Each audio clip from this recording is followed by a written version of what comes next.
Hi, everyone. We will get started now. So great to see you all here, and thanks a lot for joining us for today's Council Presidency Youth Dialogue. I'm very glad to see all of you here.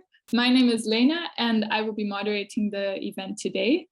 And yeah, we are happy to have different participants joining us from across the EU and also some other countries. So thanks a lot for signing up and being with us here today. If you would like to, you could write your name in the chat, followed by the country where you're from. And just one technicality, so we will be recording the event so that we can share it on YouTube after. And if you're not comfortable with being seen, do feel free to turn off your camera.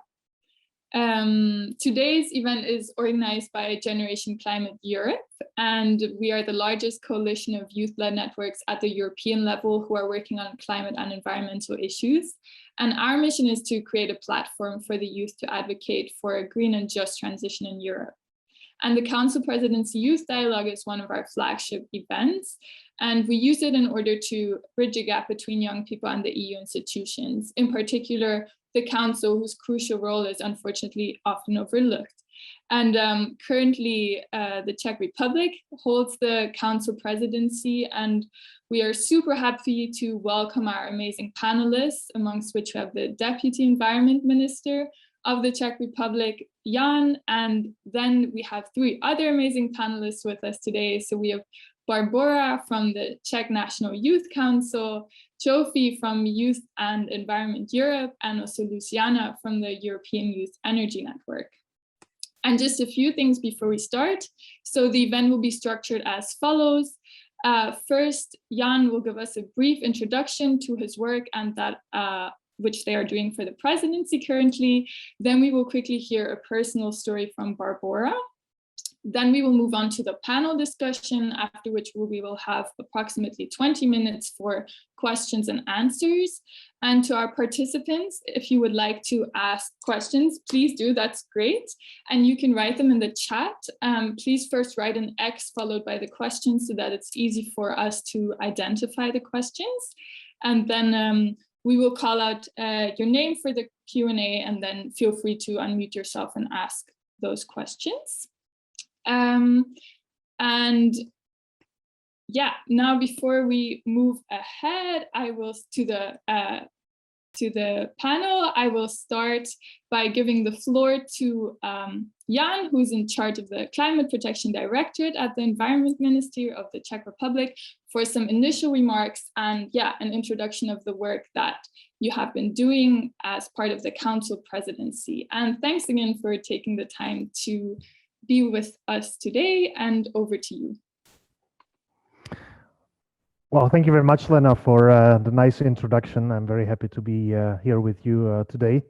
And it brings me back long memories, because I was also part of the youth movement, and one of the speakers coming from the Youth and Environment Europe network, which I was very much engaged in the 90s. So I realize how time is running, but it gives me a great pleasure to be with you and to share the thoughts about what the presidency of the council can do and what we are planning to do, and to hear your views and have a good interaction.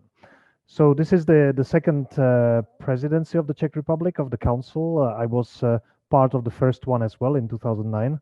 So this gave me an extra motivation to come back after a number of years in the UN and WWF to come back for the second Czech presidency, and I joined the team here in the spring of this year, and we are now well into the program of the presidency delivery. Of course, it's this period is a bit more challenging, the second half of the year, because it starts on the 1st of July, and then there is in August it's a fairly quiet period, and then everything rushes for the autumn to manage everything before the winter holidays come again. So essentially, instead of the 6 months that would be the first part of the year for the presidency, you only have about 4 months, 4.5 for the second half, and the same volume of agenda. Nevertheless, we started fresh off from the 1st of July. We had the meeting of the environment ministers in Prague in the middle of July. Our minister was presenting the program in the European Parliament already in the second week of July, and we have started the technical discussions on the different files that we have in our program. We've set up, I mean, the government has its own general priorities, but I will speak to the specific ones in the environment, and they can basically gather around three areas. One is climate change and climate action. Second is biodiversity, but what we also try to do is not to see them as silos, but also to connect between climate and biodiversity. So a strong role of adaptation, nature restoration, nature-based solutions to climate change. These are all things that we are trying to promote. Soil protection, improving of the quality of soils, water-related questions. So really to draw the line in between those. Specifically on climate, the biggest part of the agenda is the package Fit for 55 that is in the legislative process in the EU. Just before the start of the Czech presidency, there was an agreement in the council on the climate side of the Fit for 55, as well as on the energy side. And now I just saw that the Parliament has approved the energy side of the Fit for 55 package as well. So we will be able to start the discussion between the Council and the Parliament on the full set of proposals that are grouped in the Fit for 55. But we've started on the climate side again in the beginning of July, and we picked it up again after the holiday period of the European Parliament from the 1st of September.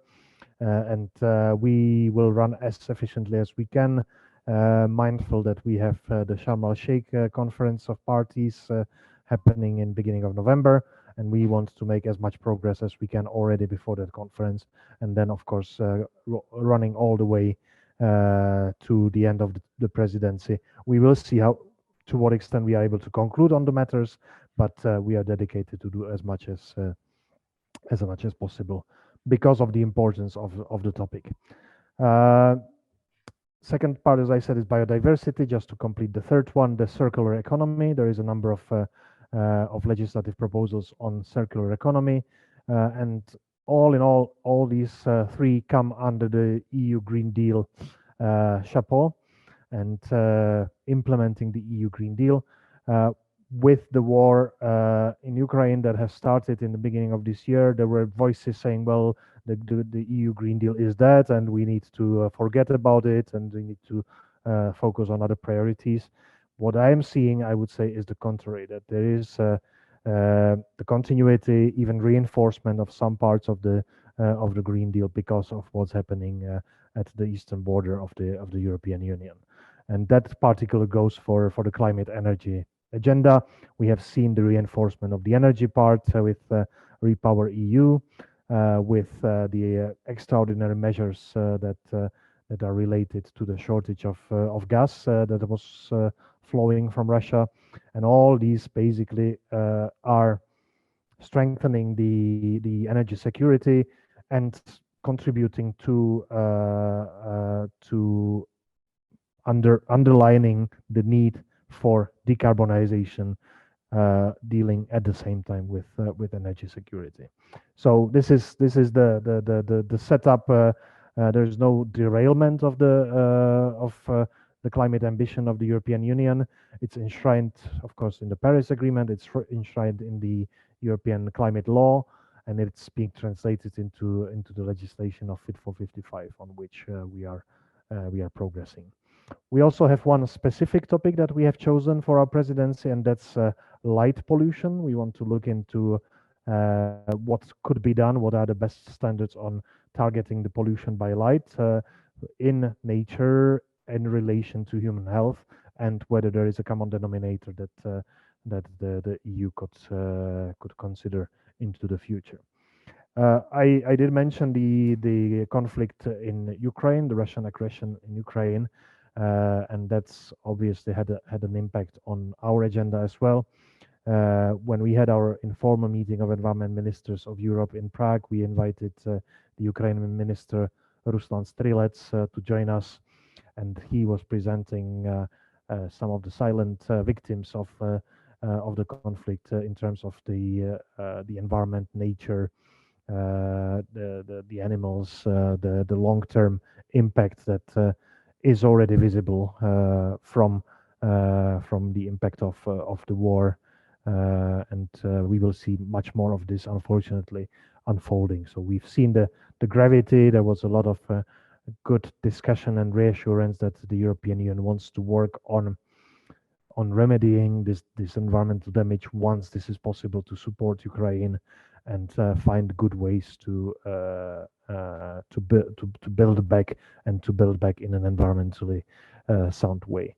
And the engagement with Ukraine continues all the way, and we plan to work on that further.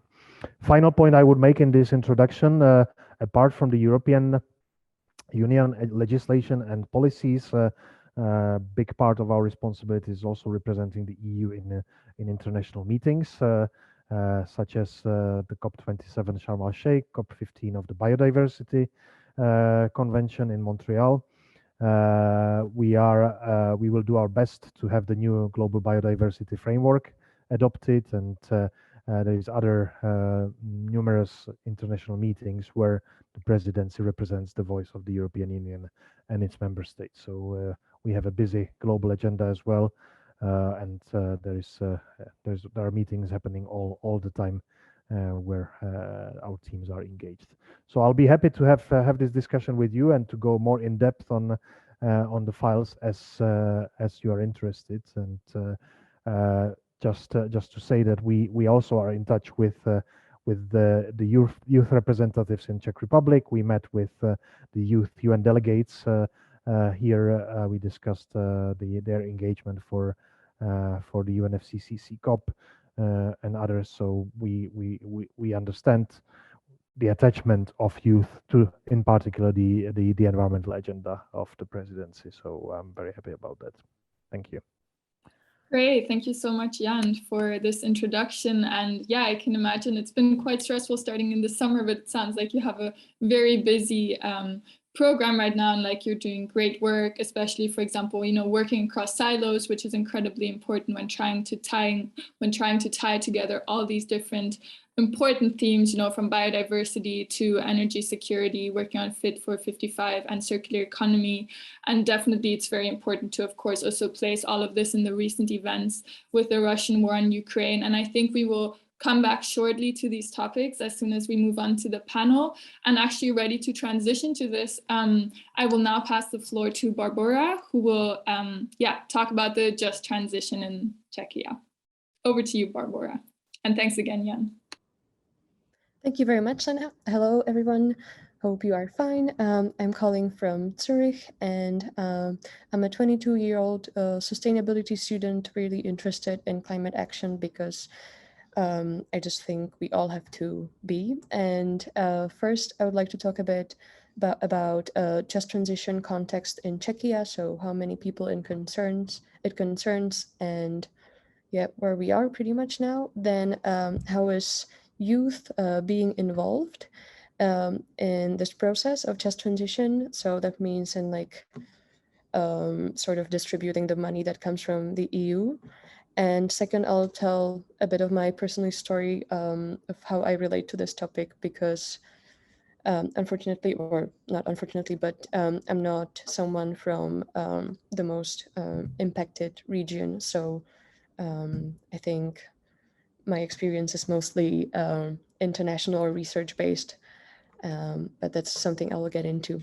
So first of all, the topic of just transition, I think everybody here knows what the term just transition means, but still I will allow myself to recap that. And ILO uses the definition of greening the economy in a way that is fair, or as fair and as inclusive as possible to everyone concerned, creating decent work opportunities and leaving no one behind. So in the context of my home country, Czech Republic, this really means looking at the coal energy sector, because I think until last year, most of our energy came from coal, or it's the last few years, it was very tight, like a 0.5% difference with coal and nuclear. But yeah, it's really the key energy source. There are some people from Spain, so I guess they're also familiar with the topic and the importance of coal mining. But just to give you an idea how many people this concerns in the Czech Republic, there's currently about 20 to 25,000 people employed directly in coal mines, while there's another 20,000 people working around that sector.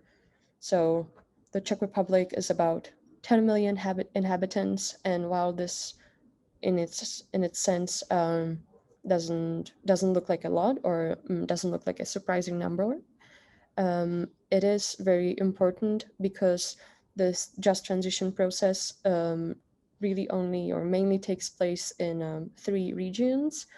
And when we think of these numbers in terms of these regions for specific cities in these regions, in these 3 regions in Czech Republic, it is like it could be up to 10% of a population working in a city that living in a city that would work in coal mines. So it is really a regional topic in our country, and perhaps that's also one of the reasons why so many people don't know about this topic in Czech Republic. So they either don't know what the term means, or they just don't understand the importance of tackling this topic. And just to give you a rough idea, in a study conducted or a research survey conducted by Kantar in 2021, 62% of Czech population never heard the term just transition. So that's, I mean, it's 2021. It's not that far ago that this data comes from. So it just shows we really have a long way to go to raise awareness about this topic, and actually only 3% of the population would say that they know what the term means and also have heard about it. And the other percentage, they just somehow float a little bit in between. Some people have heard about it but don't know, and some people feel like they just have a very rough idea of what it means. And one of the reasons for it, I think, is that it is such a regional topic, but we still need to create public pressure and public awareness to really change it on a national scale. So that brings me to my second point, which is how youth is engaged in this process. As I think in not just my country, but anywhere in the world, young people are really this pushing force of climate action, whether there is because they're afraid of it, or whether they are more encouraged to do so than the previous generations were. It is really something young people, like through groups like Fridays for Future, especially in Czech Republic, are talking about a lot, or Limity Jsme. So currently there is an operational program at the Ministry of Environment set up, and the aim of the program is to distribute this money that's coming from the EU, which is quite a large sum, I think, and distribute it somehow between these 3 regions to just help create new jobs, assist workers in the transition to another sector, or restore a territory after a coal mine has been running there. And it's key to include young people in this process, because there's a lot of people living in the 3 regions most involved, and there's at the same time a big sort of outflux of these young people from the regions to other not non-coal based regions. Outflux is probably a bad word, but I just meant to say that they're leaving. And the way the ministry is currently trying to handle this is that they have nominated a few representatives through the Czech Council of Children and Youth to participate in 9 working groups where they are preparing this operational program. And I'm one of them. So far, there's 2 of us, and I've been to 1 meeting, and now we would just see how the process unfolds. So I think the state of youth involvement in just transition topic on a national level is still really questionable, and we would definitely need to work on the procedure, on the meaningfulness of the representation, on anything. And some of the ideas we came up with the ministry to improve this was to, for instance, have at least 1 person based at the Czech Youth Council coordinating the involvement of young people in this process, going to regions trying to collect direct input from young people, or the ministry, for instance, could create some sort of participatory budgeting events from young people in these regions, to hopefully offer them better access to this process. So there are some problems, there are some solutions or hints of solutions, but what is good, I think, is that this is the first time that ministry has reached out to a youth organization in this sense, to really just include young people with some sort of specific background in the process of preparing the operational program. So I think that's a great step, great learning process. And I think now, especially that Jan is at the ministry, we will hopefully see more of places opening up for young people, because unfortunately, for instance, in my country, again, 60% of young people don't feel that they can influence political decisions. So that's pretty bad. And my story, how I relate to this topic, is, I think, mainly through academic perspective. I'm interested in research in climate policy, and I have been observing through YOUNGO, which is the youth constituency to UNFCCC processes. I've been observing some negotiations on just transition within UNFCCC, and maybe just like a fun fact, the topic of just transition itself is only negotiated within 1 small agenda item within all of the UNFCCC process, I think as part of the Paris Agreement, and the group is called Response Measures. If anyone here is interested in following these negotiations, or maybe if anyone here is coming to COP, then you can come to the agenda item on transition, apply as an observer through YOUNGO, for instance, and try to push for more youth input or youth engagement in this topic there under the international umbrella of international environmental agreements. And the next thing, with my previous role as the UN Youth Delegate, I was able to attend some climate summits where one of the documents introduced was the Kwangesh Youth Climate Pledge, which was in 2019. Yes, and at the time it was really just a document of 6 sentences that stated for the first time that young people have to be meaningfully engaged in preparing climate policies on the national level and in the implementation of Paris Agreement. And after year after this document was introduced at the climate summit, we were able to make our ministry commit to this pledge and hopefully encourage youth participation in the long term. And just a bit of what I do. I'm not working at the ministry or in a local organization. I just try to somehow connect what is happening on the international level to the national level and to the local level through initiatives like this. So implementing something that comes on a national level to global and vice versa. And perhaps many people who are here today actually have a lot more experience living in a region impacted by just transition more directly. So if you have any inputs that can be conveyed, I would be happy to hear about that. Thank you. Thanks a lot, Barbara, for your insightful account and really illuminating the current state of the just transition and how you're experiencing it in your role. And yeah, I agree. It's really super important to include young people in the just transition. And it's great to hear that you're such an ambassador for change in this domain and also participating in these meetings with the ministry, also working on improving the meaningfulness of the representation. And I think it's great that you acknowledge both the progress that has already been made, but also saying that there's still quite a long way to go and coming with really concrete proposals on kind of how to get there. And yeah, I hope we will also be discussing this topic further now in the panel. So for moving on to the first questions I have for the panel, so we already touched upon the Russian war in Ukraine, and the consequences have, of course, significantly impacted the policy landscape when it comes to the topic of energy and security.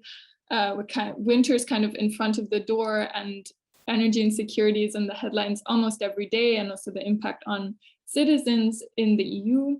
And yeah, we also touched upon the just transition, which is also being impacted. And the achievement and the implementation of the Green Deal is also being impacted. So our first question would actually be, how do you think a just transition can be achieved in a time of energy insecurity? And also, how do you see the role of youth in achieving this? And I think the first panelist I would like to give the floor to would be Luciana, because yeah, you're currently a coordinator at IAN, the European Youth Energy Network, and here you really focus on bringing different youth energy organizations together. So my question to you, how would you go about this? How do you think a just transition can be achieved in a time of energy security, and how do you see the role of youth in achieving this? Thank you very much, and thanks for the invitation to be here. It's really a super interesting conversation, so I'm very glad to be able to share my inputs and to hear those of the other panelists in the audience as well. So just transition in a time of energy security, it's definitely a big question. I would start by saying that there's no reason to think that the two are sort of mutually exclusive. We absolutely can have a just transition. We can have the achievement of the objectives of the Green Deal, even in a time of crisis. And I think the key to this is smart policy making. We need to have short-term solutions. We've seen the sort of packages of measures that are coming through being proposed by the European Commission to manage the gas shortages this winter. Like it or not, we do have a winter to make it through, in which citizens will obviously need heating, industry will still need to keep running, and there's just not sufficient time until then to implement sort of alternative energy sources that we will need. But if we do have an end time for these measures, if we have a very good idea of when these measures can stop taking effect and what needs to happen in parallel to them to ensure that come next year, we can start talking about not how do we make up for the missing gas by alternative imports, for example, but how do we make up for the missing gas by installing heat pumps. And I think this is quite a big challenge, and especially in my region, sort of Central and Eastern Europe. The tendency to react in a time of crisis is to come up with very patchwork solutions, patchwork policy solutions that are meant to address the immediate needs without really thinking about how this fits into the long-term picture. But as with any crisis, I think it's important to look at the opportunities that it can generate in terms of moving us further away from dependence on gas and fossil fuels.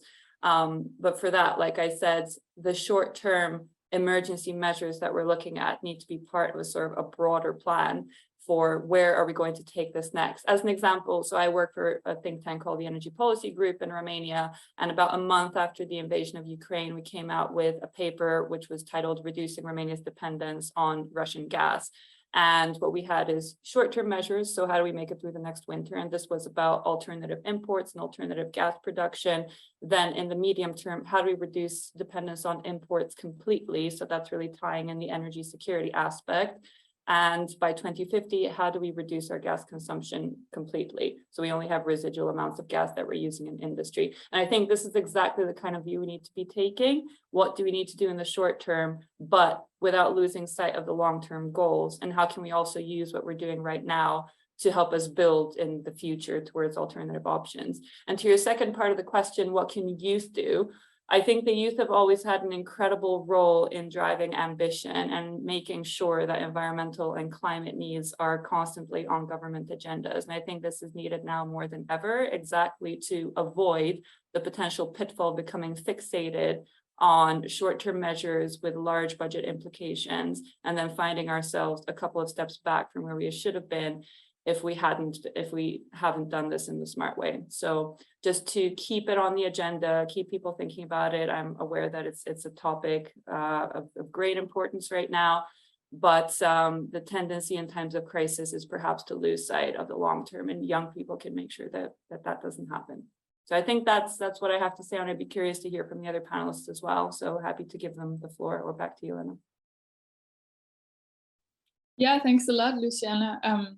Many very important points. So maybe we can actually pass the ball to Jan, and especially on this point of kind of striking the balance between short and long-term solutions and kind of keeping sight of the long-term goal of the EU to also become carbon neutral and kind of the Fit for 55 goals. It would be great to hear your reaction. Sure, thank you very much. And indeed, the just transition is not something that has emerged with the current crisis. It has been there before, and it's very important. And it's if we want to come to the zero pollution, zero emissions world, we need to figure out how to achieve the transition. And there are programs for it.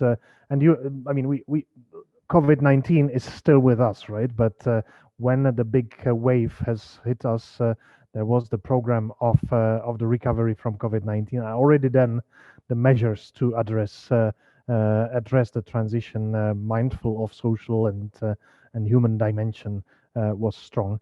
And now it's even stronger with what we are experiencing with the energy crisis caused by the fact that Europe doesn't have enough energy for winter. So taking a practical example, maybe not as a presidency, but as Czech Republic, we, as I said, we continue the long-term vision, and I absolutely agree that the youth can point us to that long-term vision and say, look, this hasn't gone anywhere. The climate change reminds us that this is still on, in spite of the crisis that has come as a new thing. We still will need to deal as an urgent matter with the climate one. But as I said, the energy security has reinforced the cause for decarbonization. As part of the measures, we have followed in the EU and also at the national level the calls for saving the energy, and of course the price to some degree motivates, but sometimes it can go beyond the point of being affordable, being able to afford energy for just to keep warm. So it's a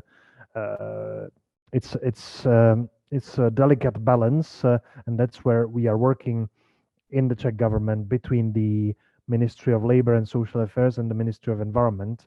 How can we accompany people in the difficult winter period with the energy prices going to unprecedented levels, in providing social support, but also in offering solutions, how they can save energy, how they can insulate their houses, how they can install renewables, and how we can simplify the procedures and accompany people who are not maybe educated, don't have the technical knowledge, how they can operate a photovoltaic power plant on their roof, how we can make it as simple as possible. So we have looked into all these options, and we are advising people, because obviously they need to keep warm, they need to keep the essential for their health, but they also need to have the vision, what can we do in the long term, maybe not for this winter, but already for next winter, which may be also difficult. So basically activating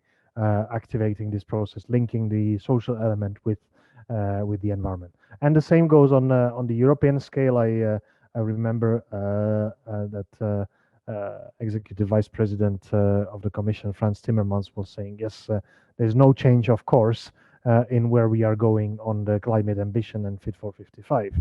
But we cannot afford to lose the people. We cannot afford social unrest because people don't have energy to keep warm in winter.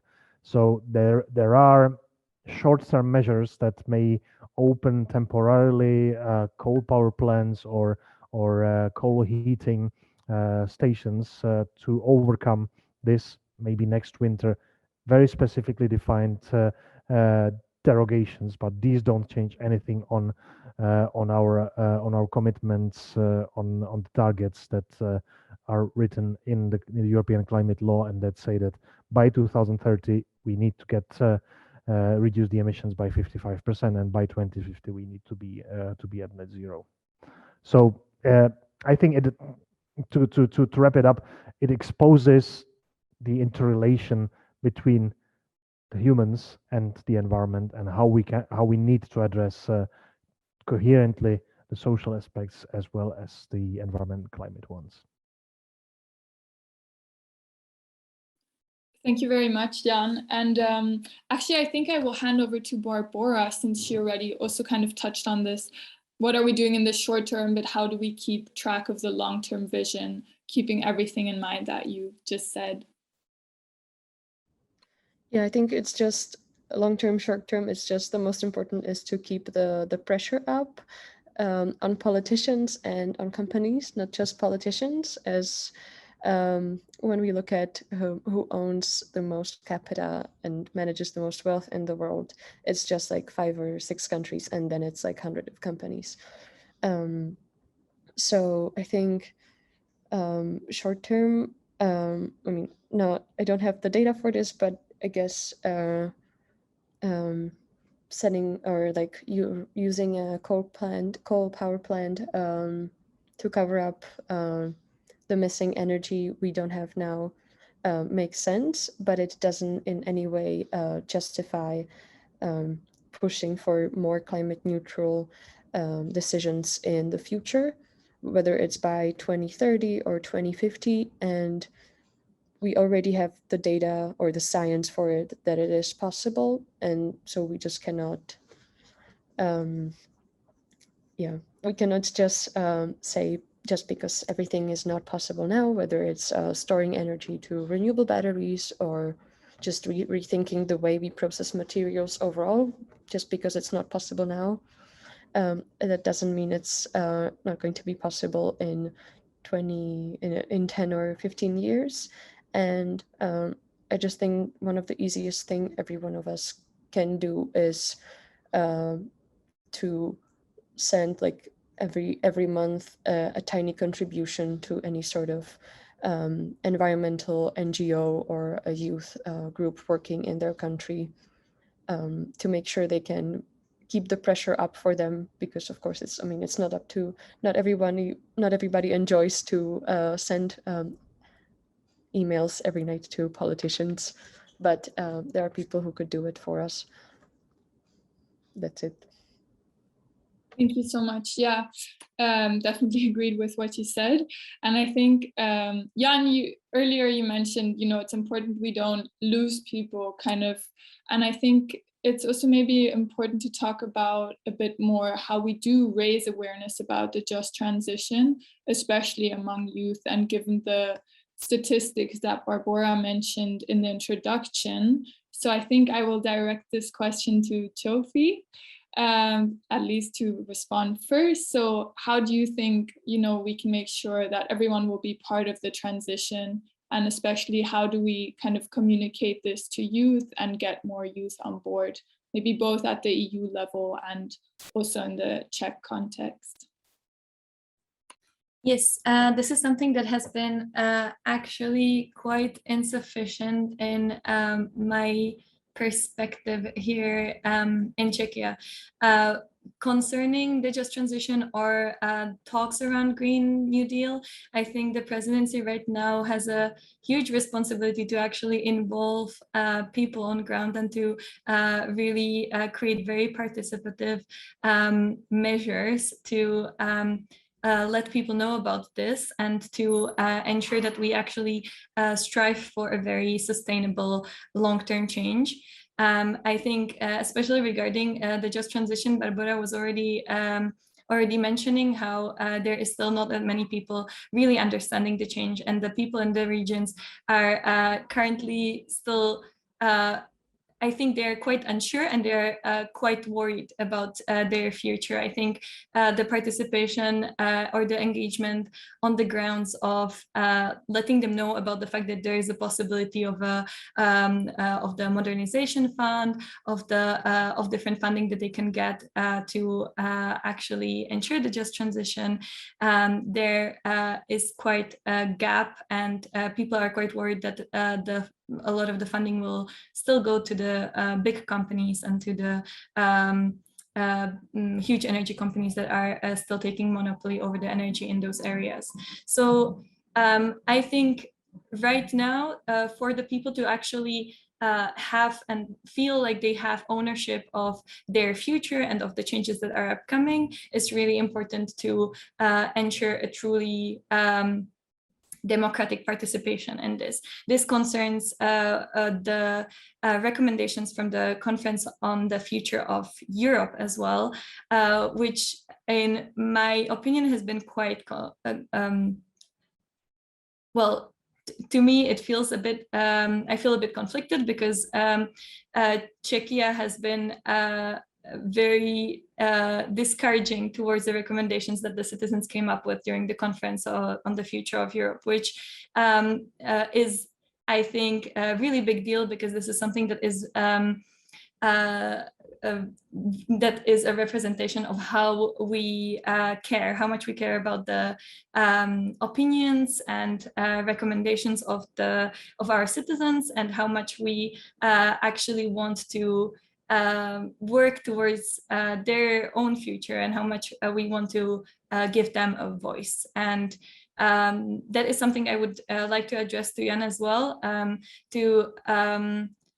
For me, it would be really important to see how the Ministry of the Environment will be involved in supporting the recommendations in the climate panel of the Conference on the Future of Europe, and as well how is the ministry going to create really participative democracy here, while the first conference on the Green Deal in the Czech Republic that is taking place at the end of this month is actually a big business conference that is supported by fossil fuel companies, and it will take place on the grounds of a university, and it is, in my opinion, very controversial and not the best first step of the Czech government to represent the Green Deal in this way, not even talking about the fact that it is very inaccessible to the general public because the tickets are incredibly expensive. So yes, so I was just wondering about how we are going to go about this. If we want to ensure a truly just transition, the people are really going to need to be involved in this. So I think I will hand over directly to you, Jan. Thanks a lot, Žofie.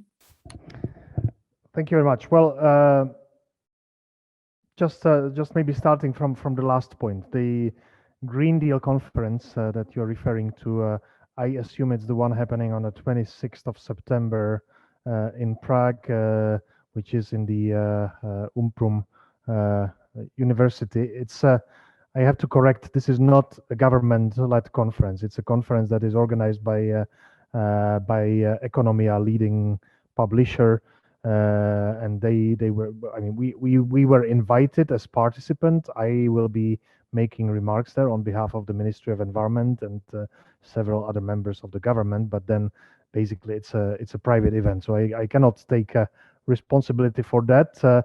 All I can say is that if we want to achieve the Green Deal, and if we want to achieve the results, we need to have the businesses on board. And from my perspective and from my experience, the moment that they're ready to discuss how to achieve, how they can contribute, what is their obligation, this is an important first step. So if we have that conversation, and obviously they need to be challenged in the breadth and depth of their commitment, this is actually good. And there are many other events, and I spoke this morning at another Green Deal conference in another university, in the Agriculture University in Prague, where there were students present, and that's another discussion. And there needs to be enough platforms that can discuss and provide the inputs for decision makers, for setting the mirror to the companies what they are supposed to do, which relates to the first point, and the opportunities for and the need for continuing with the climate commitments in a socially just way. If you look at the Fit for 55 package, it's not only a package of obligations on climate, but there is also a set of tools, including financial instruments that should implement the package. And one of those financial instruments, which is crucially important, is the Social Climate Fund. And this Social Climate Fund, which would be a new fund, is especially established to support, to accompany the vulnerable people on the transition, to help them resolve, to help them get rid of their own fossil fuel dependency, be it renewables savings, modes of transport, etc. So this would be exactly for that. This would be fed by revenues from the emission trading scheme that would start applying to more sectors, including residential and transport sectors, and basically making sure that one thing is that the sale of allowances, the sale of CO2 generates funds, and these funds are then fed into the system through socially addressed way. So this is part of the negotiations of the final package on the Fit for 55. But I am a firm believer that at the end of the day, what we'll have is that there is the level of commitment, including generating the financial revenues and the Social Climate Fund that would bring those revenues to people that need to be part of the solution and enable them to do it in an economically acceptable way. So it's that's what I meant also when I said it's two sides of the same coin. We all need to be part of the transition, otherwise it's not going to work. Thank you very much, Jan. And because time is running quickly, just like we have with acting on climate change, I will move on to the last question. And that is, in your views, what should be the priorities for the Czech presidency until the end of their mandate, which ends the last day of December? And we have 4 minutes left, so I would like to ask every panelist to maybe mention 2 points, and you each have a minute. And I would like to start with Žofie, and then Luciana, Barbara, and then Jan, maybe you can also give us your view, and then we will move on to Q&A. So for the audience, if you already have questions in your mind, please write them in the chat, starting with an X. And Žofie, over to you. 2 priorities for the Czech presidency until the 31st of December. Yes, so I think you can tell that I'm very strong on the public participation, and I think that is really key in creating long sustainable change. So for me, it would definitely be participation, just so that the people are actually involved in the just transition and the Green Deal. And the second one would be just climate action in general. I think we are quite far behind with pushing this forward here in Czechia. So I would say that I'm passing on. I think I was next. Thank you. So I would just very quickly say the first priority for me is demand reduction, coordinated demand reduction across the EU. This is, in my opinion, the most efficient way of both addressing energy security and long-term climate change. And what I would really like to see from the Czech presidency is progress on agreeing on the Commission's proposed measures for demand reduction across the EU. The second thing that I think is very important, but not just for the Czech presidency, also for all future presidencies, is starting to account for the effects of climate change on the green transition. I think it's already perhaps too late, but maybe it's never too late to start thinking about how climate change is going to impact energy sources like hydropower, like wind power, and starting to really account for those when we make projections and we set targets to make sure that these are achievable and continue to be cost effective and deployed in the best places possible. So demand reduction and accounting for the effects of climate change on the European green transition. I'll pass it over, I think, to Barbara. You're next. Thanks. Yeah, I think everybody mentioned the topics as priorities. I would also mention. So I'll just say I wish and hope that the presidency, the individuals actually involved in carrying out the duties of the presidency, that they will try to listen to experts and follow science-based approach to policymaking, whether it's climate action, housing, or whatever. We have so much data and so many recommendations that many politicians could just take. And of course, politics is not just science, but yeah, I just wish that actually the people carrying out the presidency will be open to discussions to experts and to include what they suggest, including young experts.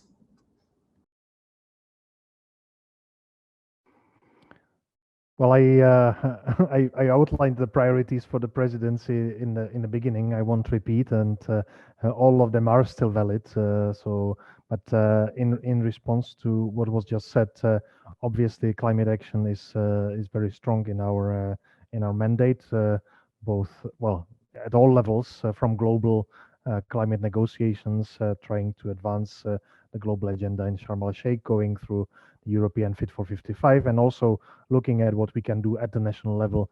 Of course, we are very busy with the agenda of the presidency, but given what is happening also short term, we are also busy on national measures to accelerate the energy transition in particular. Public participation, I agree, and my personal impression from having been back in Czechia after a number of years is that the degree of engagement of, for instance, the civil society with the businesses, with the government, has increased in the past 10 years. There is a mature debate where each side is listening to the other. There is a cooperation on preparing legislation that can be balanced. There is always more that can be done, but I can see a clear progress. Listening to experts, absolutely, Barbara. We are one of the events that we have set up with UNEP was how science informs decision making and what's the role of science. We will be soon witnessing the finalization of the IPCC sixth assessment report process at the end of the month. So this is another input that we will bring together to Sharm el-Sheikh as stressing the urgency of listening to the science and making sure that by 2030 we do as a global community what we need to do to avert catastrophic levels of climate change. So it's an ongoing process, but I definitely agree with you. All right, thank you all. Many important priorities, a lot of things to do also with the COP coming up soon. And we do hope to have another event in January to follow up on what the presidency has achieved and also what has been achieved at COP, and also to look ahead for the Swedish presidency. So yeah, also good to keep all these priorities in mind to our youth speakers and maybe follow up on some of these then. Now we move on to the question and answer part of the dialogue, and we have 13 minutes left for this. So we ended on the topic of priorities, and actually this morning we had the State of the Union speech by von der Leyen, and she also talked about kind of priorities for the future, including enshrining the rights of future generations in future European treaties. And we have a question on this topic from Nicolas. Would you like to unmute yourself and ask your question? And feel free to also direct it at.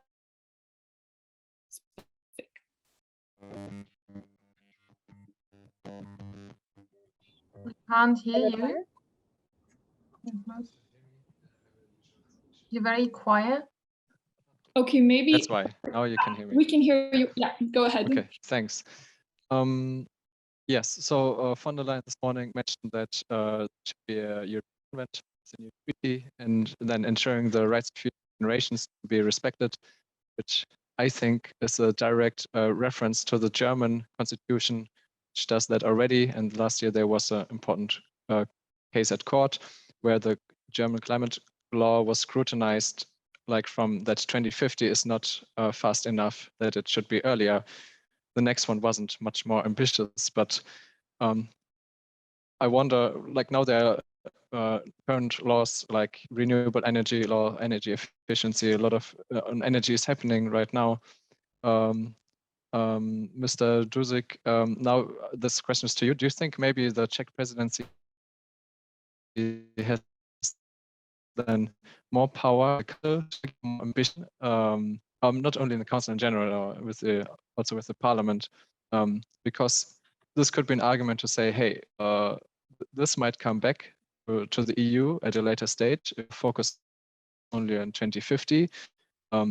We should now focus to be more ambitious to avoid that we have to redo this again. I would be curious. Thank you. Sure, thank you. I can start.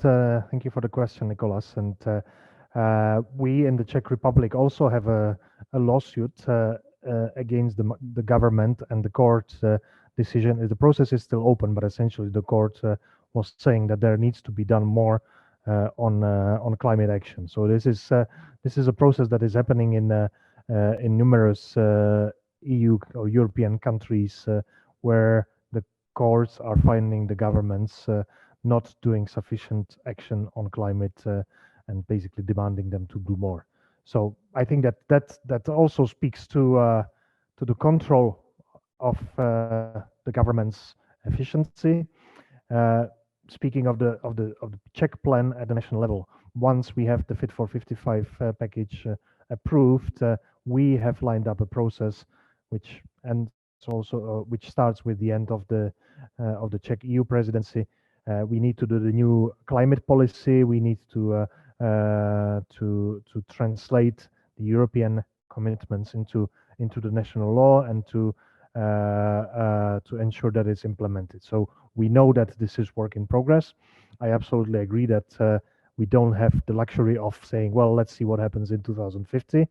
We need to see what we can do between now and 2030, if in spite of the difficulties that exist now with energy. What you could see with the European legislative landscape, the Fit for 55 was prepared at the time when there was no war happening in Ukraine. Then the war came. The EU came with an additional package of RePowerEU and additional instruments which actually accelerate some of the objectives: renewables, energy savings, energy transitions. So if we add up all these instruments, we would see that we are further in our commitment than we were in the original proposal for Fit for 55. Now we have to complete the legislative work. I think that in between the three institutions, there is a robust instrument that corresponds with the European Union's legal obligation to be at 55% by 2030, and probably it goes also a little bit further. We don't have the exact number, but this is our contribution. We will present this when we go to Sharm el-Sheikh, and we will challenge our counterparts globally to say, look, we are doing our homework. We are exceeding what we have planned in spite of the difficult times, and everyone needs to be on board. We don't have the luxury to lose time.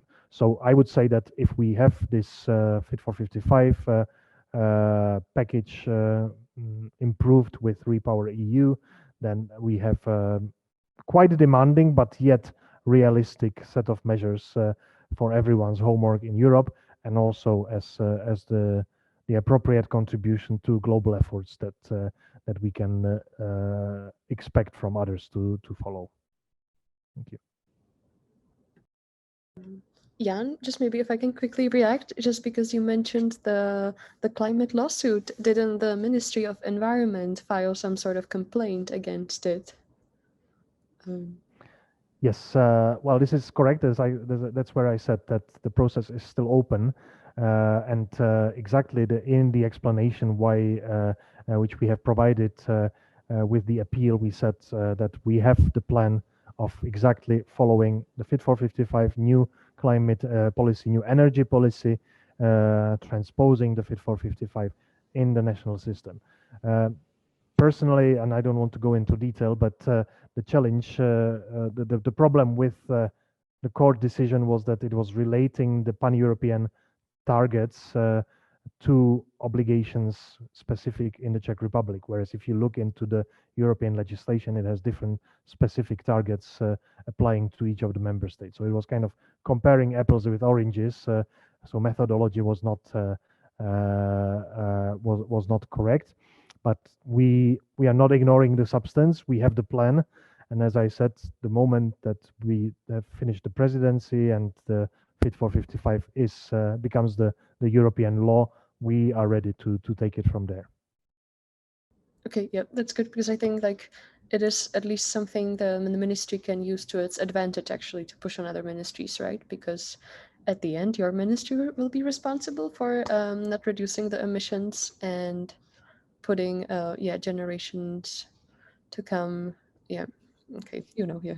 Absolutely, yes, and we are we have a good working dialogue with the industry ministry, which is in charge of the state energy policy, and we have agreed that these two documents, the energy and climate policy, needs to be prepared together at the same time under the guidance of both ministries, because that's how it should be. Yeah. Thanks. Yeah, thank you very much, both of you. And we have 5 minutes left, so we will move on to the next question by Jessica concerning the COP. Would you like to unmute yourself and ask the question? Sure. Sorry, it's slightly off topic, but I had a question, because in the beginning you mentioned also the biodiversity targets, and obviously like this talk is on climate, and climate and biodiversity are so interlinked, and I feel like sometimes the biodiversity things get just subcategorized under climate when they're just as urgent and pretty interlinked. And I was wondering, like, I mean, here we have an amazing group of young people. We have people from the Czech Republic themselves, and you've heard about how active these young people have been, and especially through programs like the UN Youth Biodiversity, the UN Youth Delegate system. And I was wondering whether the Czech presidency was open to having a UN Youth Delegate for biodiversity as well, considering that, you know, the COP15 will be under their presidency. And we've seen a wave in the last year and a half of EU countries doing that for the first time ever. So we were wondering if you could lead by example and maybe also inspire other countries to follow suit. Thank you very much. And I did mention that we have met with the UN youth delegates. We discussed specifically the engagement for Sharm el-Sheikh for the climate COP. They are not technically part of the delegation of the EU presidency, but we are very open to discussing, to receiving their views and engaging before the conference and during the conference to give the space and an opportunity also in the events that we would be either organizing or participating. And the same would go for the biodiversity COP. I never saw the biodiversity agenda as a subset of the climate agenda. I think it's equally important, and there's many connections that can be made, but they need to be made like this rather than one under another. So we have important decisions to be made in COP15 with the new global biodiversity framework. We were not particularly successful with the previous biodiversity commitments. Now we have also the new topic of nature restoration, which bridges in between the two, and I think it gives us opportunity, and we would be happy to echo and take on board the voice of the youth. Thank you. Thank you. Thank you very much. So we would have 2 minutes left if anyone else still has a question. If you do, please write in the chat, and otherwise we will start wrapping up. All right, I think we can slowly wrap up. So I know Barbara also has to leave soon, so thanks very much again for being there with us today. That goes for the whole panel. So I would maybe like to ask Jan for a few concluding remarks, and then I will wrap it up. Thank you. Thank you, Lena, and thank you, my fellow panelists and all the participants. It's been a great pleasure to engage. You know where you can find us. We are not moving anywhere, even though we are very busy running around.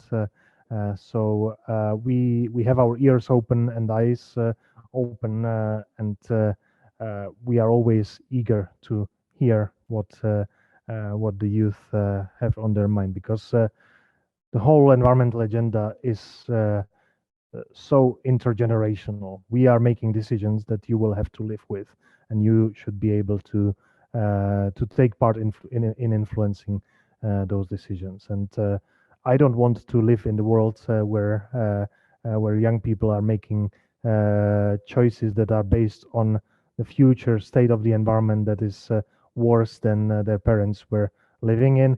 I've got 3 children, and I want to leave the environment, the planet, for their life in a state that where they can enjoy living on the planet, and not to be afraid of the future. So if the Czech presidency can contribute to not being afraid, or being less afraid of what the future holds, that would be kind of my dream, and maybe the not pronounced priority of the presidency, that we can leave a positive direction for a world that will heal from all the environmental and climate challenges that we have now. And of course, where we are now with the state of Europe and the world also living in peace and being able to collectively work on environmental issues rather than addressing the impacts of a military conflict.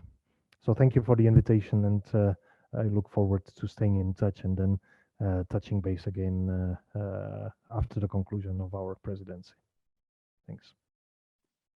Yeah, thank you very much, Jan, for your closing comments. So we do indeed live in very difficult times, and the future doesn't always look that bright, also with the climate crisis in mind. But I think it is always very encouraging to speak to other young people and hear everything that they are doing to kind of tackle the diverse dimensions of the climate crisis. So yeah, thanks again, Barbara, for bringing your expertise and your experience also from being part of the UN youth representation, and also to Luciana for your energy expertise and the great work you're doing at AN, and then also Žofie, especially all the citizen participation and really pushing for that. I think it's really important, and it was a pleasure to have you all here today.